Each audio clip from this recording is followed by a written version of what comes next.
에스라서 7장을 보겠습니다. 에스라서는 크게 두 부분으로 구분됩니다. 그 첫 번째 부분은 1장에서 6장까지이며 스룹바벨의 인도하에 예루살렘으로 돌아온 제1차 바벨론 포로 귀환 사건과 예루살렘 성전 재건에 대하여 기록하고 있습니다.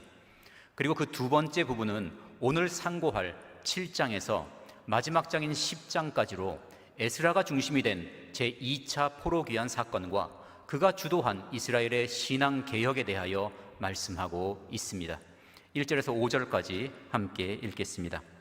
이 일 후 바사왕 아닥사스다가 위에 있을 때에 에스라라 하는 자가 있으니라. 저는 스라야의 아들이요 아사랴의 손자요 힐기야의 증손이요 살룸의 현손이요 사독의 5대 손이요 아히두베의 6대 손이요 아마랴의 7대 손이요 아사랴의 8대 손이요 무라요의 9대 손이요 스라히야의 10대 손이요 우시엘의 11대 손이요 붓기의 12대 손이요 아비수아의 13대 손이요 비느하스의 14대 손이요 엘르아살의 15대 손이요 대제사장 아론의 16대 손이라. 이 일은 앞에 6장에 기록되어 있는 주전 516년의 성전 봉헌식과 유월절 준수를 가리킵니다. 이때 바사의 왕은 다리오였습니다. 그런데 오늘 본문인 7장은 이 일 후 바사왕 아닥사스다가 위에 있을 때라고 시작됩니다. 아닥사스다는 다리오의 다음번 왕인 아하수에로의 아들로서 주전 465년에서 424년까지 바사의 왕으로 재위했던 인물입니다. 그러므로 6장과 7장의 사이에는 상당히 긴 세월이 있습니다. 구체적으로는 본문에 기록된 사건이 아닥사스다 왕 7년에 있었던 일이므로 6장과 7장의 사이에는 58년이라는 오랜 침묵의 시간이 있는 것입니다. 그 기간 동안에 있었던 중요한 사건이 에스더서에 기록되어 있습니다. 아하수에로 왕의 총리 되신 하만이 악독한 음모를 꾸며서 바사 전역에 있는 유다인들을 학살하려고 했던 사건입니다. 이 사건은 모르드게와 에스더의 활약으로 극적으로 해결되어 오히려 하만이 모르드게를 죽이려고 자기 집에 세워놓았던 그 나무에 달려 죽임을 당했습니다. 이 사건을 기념하여 제정된 절기가 불임절입니다. 에스라는 우리가 지금 상고하고 있는 에스라서와 함께 역대상, 역대하를 기록한 인물입니다. 에스라의 족보가 소개되었습니다. 에스라에서부터 시작되어 조상으로 거슬러 올라가 대제사장 아론에게까지 이르는 족보입니다. 이 족보는 역대상 6장 3절에서 15절에 기록된 레위의 후손들 가운데 대제사장 아론의 족보를 축약하여 기록한 것입니다. 본문에는 에스라가 아론의 16대 손이라고 기록되어 있으나 본문의 족보를 역대상의 족보와 비교해보면 6명의 인물이 생략되어 있으며 에스라의 아버지라고 기록되어 있는 스라야는 남유다의 마지막 왕 시드기야 때의 대제사장입니다. 예루살렘이 멸망할 때 시위대장인 느부사라단에 의해 사로잡혀서 하맛 땅 림나로 끌려갔다가 느부갓네살에 의해서 피살된 인물입니다. 그러므로 시대적으로 훨씬 앞선 인물로서 에스라의 아버지가 될 수는 없습니다. 이러한 차이를 이해하기 위해 알아야 할 두 가지가 있습니다. 첫째는 긴 족보를 축약하여 간략하게 서술하는 것이 유대인들이 일반적으로 사용하던 방법이라는 것입니다. 둘째는 우리 성경에 아들, 손자, 증손, 현손, 그리고 5대 손부터 16대 손이라고 번역되어 있는 단어가 성경 원어로 보면 모두 다 아들이나 자손이라는 의미로 사용되는 동일한 한 단어라는 사실입니다. 그러므로 1절부터 5절까지의 족보를 다시 번역하면 누가 누구의 자손이다의 반복이 됩니다. 이 족보는 에스라가 아론으로부터 내려오는 대제사장의 혈통으로서 이스라엘 자손들에게 하나님의 율례와 법도를 가르치며 그들의 신앙을 지도할 사람으로서의 정통성을 가지고 있음을 보여주고 있습니다. 이는 에스라가 이스라엘의 지도자가 될 수 있었던 외면적인 자격입니다. 6절 한 절을 함께 읽겠습니다. 이 에스라가 바벨론에서 올라왔으니 저는 이스라엘 하나님 여호와께서 주신 바 모세의 율법에 익숙한 학사로서 그 하나님 여호와의 도우심을 입음으로 왕에게 구하는 것은 다 받는 자더니. 바벨론에서 올라왔다고 하였는데 이곳은 제1차 포로 귀환 때 예루살렘으로 돌아가지 않은 유다인들이 많이 모여서 거주하고 있었던 바벨론 지역, 즉 유프라테스강 하류와 티그리스강 하류의 중간에 위치한 평야지대인 닛불로 추정됩니다. 학사는 서기관이라고 번역될 수 있습니다. 모세오경을 연구하고 가르치는 일에 뛰어난 사람들을 지칭하는 용어입니다. 그런데 여기서 에스라를 특별히 모세의 율법에 익숙한 학사라고 묘사한 것은 그가 다른 모든 사람들보다 율법의 내용에 대해 더욱 풍부한 지식을 가지고 있었으며 그 해석에 있어서도 능통했기 때문입니다. 더 나아가 그는 많은 지식을 가지고 그것으로 사람들을 가르치는 일에만 머물지 않고 그 아는 바를 실천하는 데에도 능숙한 사람이었습니다. 그렇지 않았다면 그는 하나님 여호와의 도우심을 입는 자가 될 수 없었을 것입니다. 이것이 에스라가 이스라엘의 지도자가 될 수 있었던 그 내면적인 자격입니다. 성경은 우리에게 우리의 아는 것과 행하는 것이 일치하는 사람이 되라고 말씀합니다. 야고보서 1장에 기록되기를 너희는 도를 행하는 자가 되고 듣기만 하여 자신을 속이는 자가 되지 말라. 누구든지 도를 듣고 행하지 아니하면 그는 거울로 자기의 생긴 얼굴을 보는 사람과 같으니 제 자신을 보고 가서 그 모양이 어떠한 것을 곧 잊어버리거니와 자유하게 하는 온전한 율법을 들여다보고 있는 자는 듣고 잊어버리는 자가 아니오 실행하는 자니 이 사람이 그 행하는 일에 복을 받으리라 하였습니다. 에스라는 율법을 연구하고 가르치는 사람으로서 언행일치, 지행일치의 삶을 살았습니다. 그로 인해 그는 하나님의 은혜를 입었고 아닥사스다 왕에게도 깊은 신임을 받았습니다. 그렇게 왕의 절대적 지지와 지원을 얻어 고토 예루살렘으로 돌아가는 제2차 귀환민을 이끌 수 있었던 것입니다. 7절에서 10절까지 함께 읽겠습니다. 아닥사스다 왕 7년에 이스라엘 자손과 제사장들과 레위 사람들과 노래하는 자들과 문지기들과 느디님 사람들 중에 몇 사람이 예루살렘으로 올라올 때에 이 에스라가 올라왔으니 왕의 7년 5월이라 정월 초하루에 바벨론에서 길을 떠났고 하나님의 선한 손에 도우심을 입어 5월 초하루에 예루살렘에 이르니라.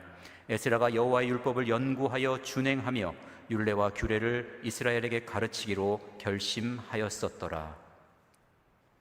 아닥사스다 왕 7년은 주전 458년입니다. 앞서 말씀드린 것처럼 이때는 예루살렘 성전이 재건된 지 58년이 지난 때입니다. 에스라와 함께 귀환한 사람들이 어떤 사람들이었는지가 기록되어 있습니다. 그들은 제사장들과 레위 사람들과 노래하는 자들과 문지기들과 느디님 사람들이었습니다. 레위 사람들은 희생제사와 관계된 직무를 수행하던 사람들입니다. 노래하는 자들도 레위 지파 사람들입니다. 문지기들 역시 레위 지파에 속한 사람들입니다. 에스라 2장의 기록에서도 확인할 수 있듯이 1차 귀환자들 가운데 레위 사람들의 수는 상당히 적었습니다. 이번 2차 귀환자들 중에서도 레위인들의 수는 매우 적었습니다. 그러나 그들은 성전의 제반 운영과 희생 제사를 위한 필수적 인물들이었습니다. 따라서 그 수가 적었음에도 불구하고 이처럼 별도로 기록된 것입니다. 에스라가 바벨론에서 떠난 날짜와 예루살렘에 도착한 날짜가 기록되어 있습니다. 아닥사스다 왕의 제위 7년 정월 초하루에 출발하여 5월 초하루에 도착하였으니 만 4개월이 걸린 것입니다. 에스라가 출발한 바벨론 지역에서 예루살렘까지의 직선 거리는 800km가 조금 넘습니다. 그러나 에스라 일행이 실제로 이동한 거리는 약 1500km 정도입니다. 험한 사막지대를 피하기 위해 최단거리가 아니라 북부 시리아 지역으로 우회하는 경로를 채택했기 때문입니다. 이 1500km의 여정은 모든 세간과 어린아이들까지 포함한 가족들이 함께 이동하기에 결코 수월한 거리가 아닙니다. 비교적 안전하고 평탄한 경로를 선택했다고 해도 여전히 그 여정에는 자연 환경뿐만 아니라 강도와 질병 등의 위험도 도사리고 있었습니다. 실제로 에스라 일행은 이러한 난관을 여러 차례 만났으나 그때마다 하나님의 도우시고 보호하시는 손길이 함께하여 그들을 위기에서 건져주셨습니다. 그리하여 마침내 예루살렘에 안전하게 도착하게 되었습니다. 10절에 에스라가 여호와의 율법을 연구하여 준행하며 율례와 규례를 이스라엘에게 가르치기로 결심하였었더라 라고 하였습니다. 우리말 성경에서는 번역을 생략하였지만 이 말씀은 이유를 나타내는 접속사로 시작됩니다. 그러므로 10절은 에스라가 예루살렘으로 올라가기로 결심한 이유를 밝히는 것과 동시에 에스라 일행이 하나님의 선한 손에 도우심을 입을 수 있었던 이유를 밝히고 있는 말씀입니다. 하나님의 말씀을 열심히 배우고 그 배운 바 말씀을 실천하기 위해 애쓰며 그렇게 얻은 지식과 경험을 그것이 필요한 사람들에게 가르치기 위해 멀고 험한 길을 나섰던 에스라의 여정이 바로 모든 그리스도인의 삶의 여정이라고 할 수 있습니다. 에스라가 그 도정에서 하나님의 선한 손에 도우심을 얻었던 것처럼 우리가 이 길을 걸어갈 때에 하나님께서 그 선하신 손을 내밀어 우리를 붙들어 주십니다. 우리를 보호해 주십니다. 그리고 우리를 인도해 주십니다. 그리하여 마침내 우리의 목적지에 다다르게 해 주실 것입니다. 11절에서 20절까지 함께 읽겠습니다. 여호와의 계명의 말씀과 이스라엘에게 주신 율례의 학사인 학사 겸 제사장 에스라에게 아닥사스다 왕이 내린 조서 초본은 아래와 같으니라. 모든 왕의 왕 아닥사스다는 하늘의 하나님의 율법의 완전한 학사 겸 제사장 에스라에게 조서하노니 우리나라에 있는 이스라엘 백성과 저희 제사장들과 레위 사람들 중에 예루살렘으로 올라갈 뜻이 있는 자는 누구든지 너와 함께 갈지어다.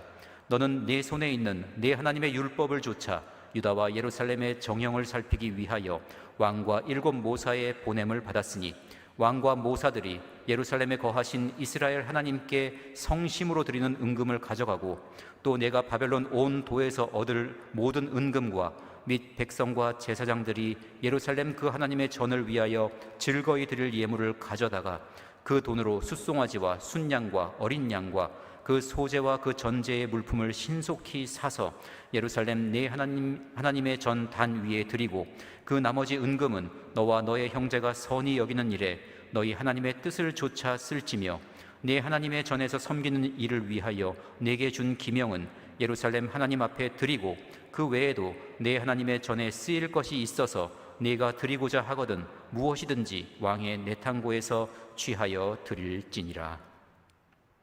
에스라에게 내린 아닥사스다 왕의 조서가 11절에서 26절까지 기록되어 있습니다. 지금 읽은 부분은 그 가운데 에스라의 귀환에 대한 허가와 재정적 지원에 대한 내용입니다. 아닥사스다는 이스라엘 자손들의 1차 귀환을 허가했던 고레스와 마찬가지로 제국의 영토 안에 거하는 모든 이스라엘 자손들에게 아무런 제한 없는 고토로의 귀환을 허가했습니다. 원하는 사람이라면 누구나 에스라가 예루살렘으로 올라갈 때에 함께 갈 수 있게 되었습니다. 그런데 앞으로 8장에서 함께 살펴보겠지만 실제 귀환에 참가한 사람은 그리 많지 않았습니다. 1차 귀환이 있은 뒤로도 이미 80여 년의 세월이 지나는 동안 세대도 바뀌었고 바벨론에 이미 안정적인 생활의 기반을 마련한 사람도 많았기 때문일 것이라고 추측할 수 있습니다. 왕과 7 모사의 보냄을 받았다라고 하였습니다. 에스더서에 보면 아하수에로 왕이 왕후인 와스디를 폐위시키는 과정에서 왕과 함께 논의하고 왕의 그 결정에 지대한 영향을 미친 7 방백이 기록되어 있습니다.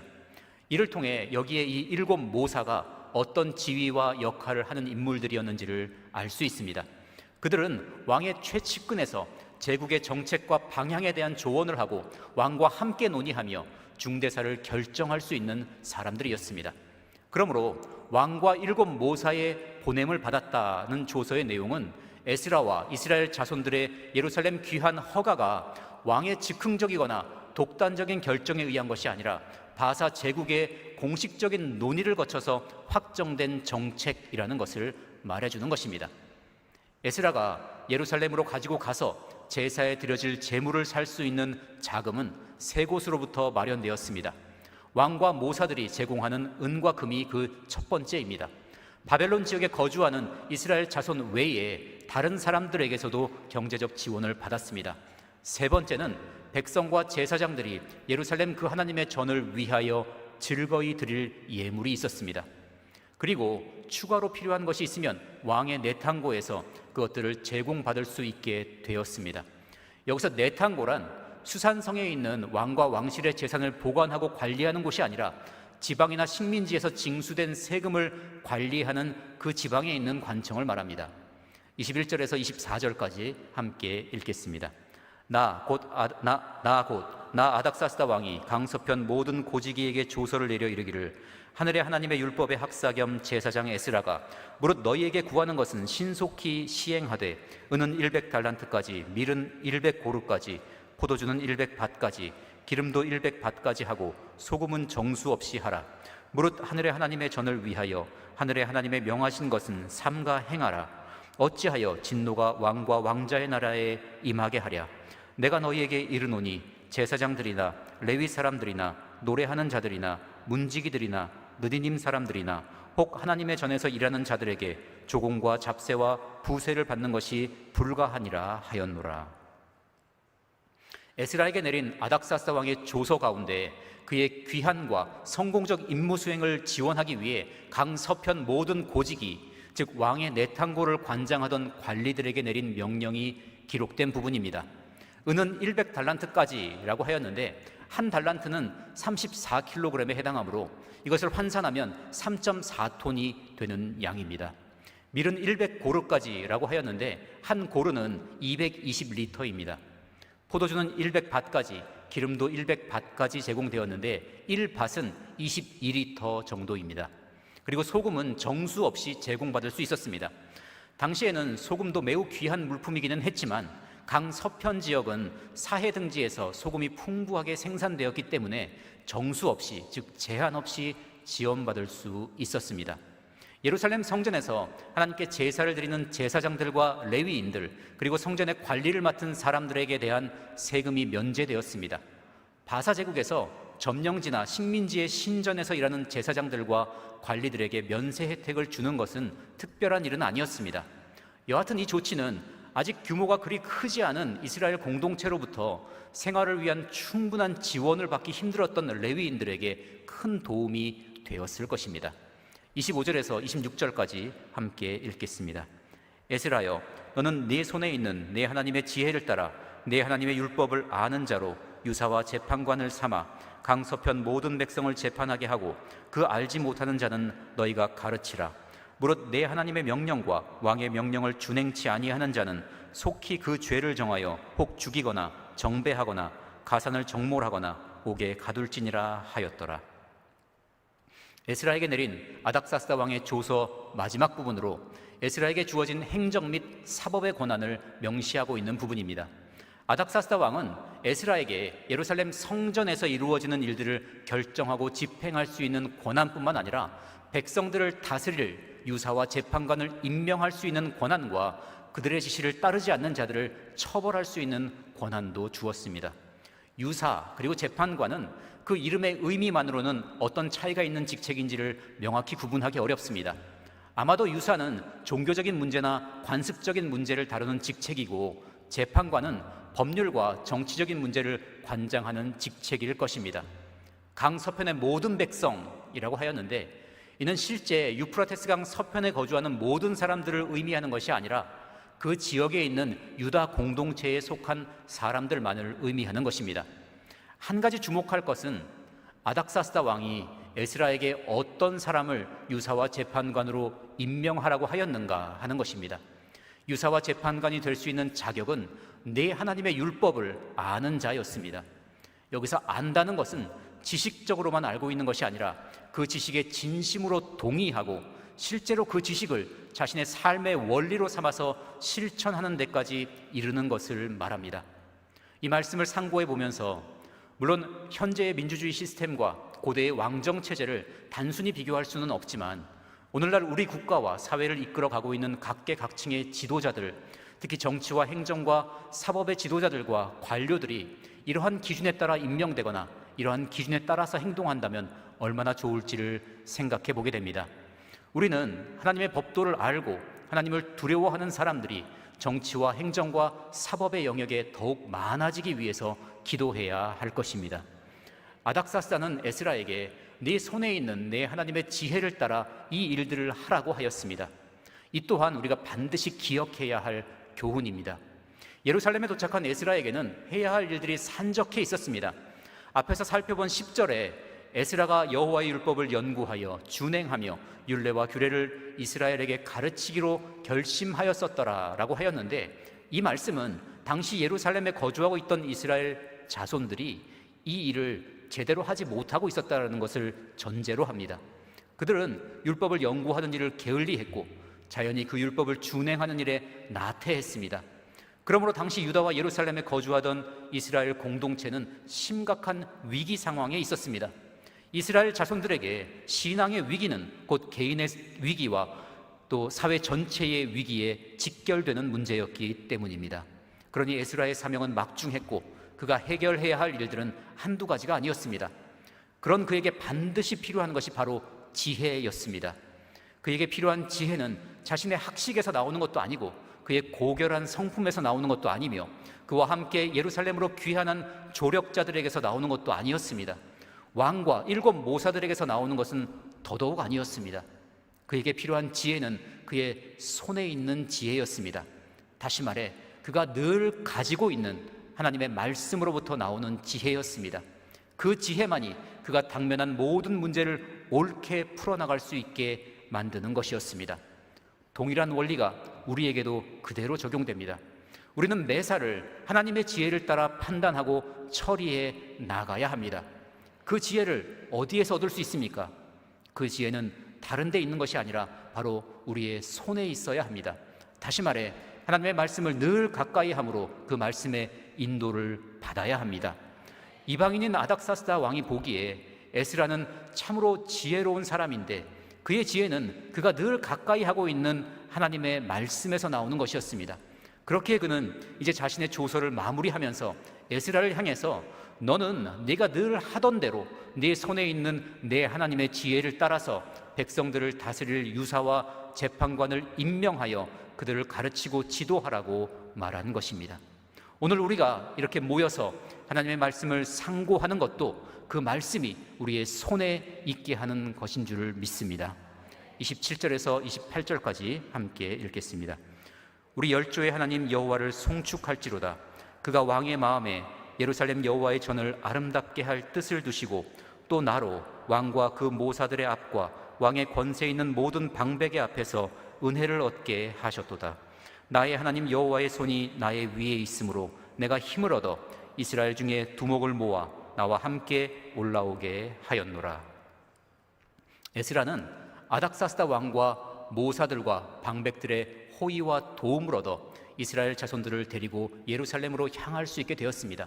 많은 재정적, 행정적 지원도 받았고 또 후속 지원도 예비되었습니다. 이제 그는 이 모든 일들이 어떻게 가능하게 되었는지를 분명하게 밝히며 하나님을 찬양합니다. 에스라는 아닥사스다의 조서를 기록하면서 하나님께서 행하신 크고도 놀라운 일에 감격하여 우리 열조의 하나님 여호와를 송축할지로다 라고 찬양했던 것입니다. 그는 이스라엘 자손들이 다시금 예루살렘으로 귀환하는 이 큰 일이 이루어진 것은 하나님께서 왕의 마음에 예루살렘 여호와의 전을 아름답게 할 뜻을 두셨기 때문이라고 하였습니다. 자신이 그 과정에서 얻은 모든 호의와 도움은 하나님께서 그가 그들에게 은혜를 얻게 하셨기 때문이라고 하였습니다. 그리고 그가 바벨론에 있는 이스라엘 자손들의 여러 족장들을 소집하여 귀한 자를 모집하고 귀환하기 위한 준비를 갖추게 된 것은 하나님께로부터 힘을 얻었기 때문이라고 하였습니다.